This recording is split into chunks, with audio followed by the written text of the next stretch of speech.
اتهامات، اشتباكات، اضراب عن التدريب. مونديال 2010 نقطة فرنسا السوداء.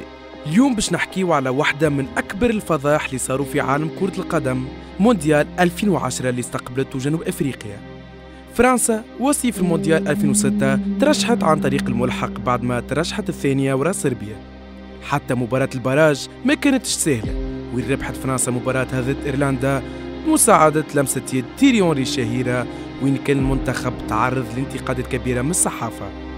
حتى المباريات الودية ظهر فيها أبطال العالم 1998 بأداء ما يبشرش بالخير، بعد ما تعادل مع منتخبنا الوطني في رادس وخسارة مع منتخب الصين. وكان دخل منتخب فرنسا المونديال في جو عام خايب برشا، خاصة بعد إعلان الاتحاد الفرنسي لكرة القدم أنه ريمون دومينيك باش يكون المونديال آخر لحظاته على رأس المنتخب. ملاعبية منتخب فرنسا وقتها حاولوا أنهم ينساو الضغط ويركزوا على البطولة، لكن مباراته الافتتاحية ضد الأوروغواي زادت في الطين بلة بعد تعادل وأداء سيء جدا من جميع اللاعبين. مباراة الثانية ضد المكسيك كانت هي نقطة التحول الفعلية. بعد شوط أول ظهر فيه الديوك بنفس الأداء، وفي حجرة الملابس بين الشوطين طلب دومينيك من نيكولا أنيلكا أنه يستكفى بدوره الهجومي وما يرجعش للدفاع، لكن ولد باري ما تقبلش الانتقادات وكان شتم المدرب ورفض أنه ياخذ من عنده تعليمات، الحاجة اللي خلته يبدلوا ما بين الشوطين، وفات المباراة بهزيمة فرنسا 2-0.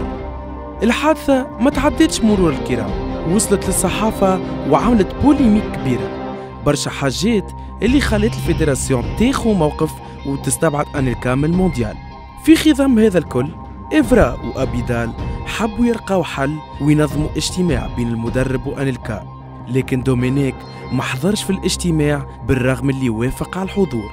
لكن أكبر كارثة في مشوار فرنسا سنة 2010 كانت في الحصة التدريبية الأخيرة قبل مواجهة جنوب أفريقيا، واللي كانت مباراة مصيرية، وين قرر ملاعبية المنتخب أنهم يضربوا على التدريب واكتفوا أنهم يعملوا ديزوتوغراف للجماهير ويرجعوا للحافلة في واحدة من أكبر فضائح كرة القدم، وخاصة المشادة الكلامية بين باتريس إفرا وغوبير دوفير المعد البدني اللي رمى صفارته.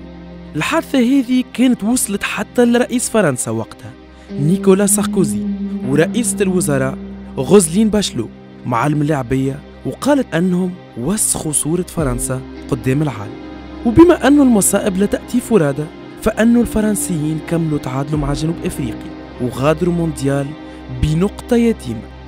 بعد أعوام خرج نيكولا أنيلكا عن صمته، وفي فيلم وثائقي بالشراكة مع نتفليكس كان عنوانه لانكومبخي، قال فيه أنه ينفي شتمه للمدرب، وقال أنه في اللحظة ذيك شعر بالإهانة من دومينيك اللي كان وجه له الكلام بشكل خاص. وهكا كانت وفاة قصة جيل من فرنسا كان يعتبر واحد من أكبر ليزيسبوار في تاريخ الفوتبول، لكنه خرج بواحدة من أكبر الفضائح في تاريخ الساحرة المستديرة.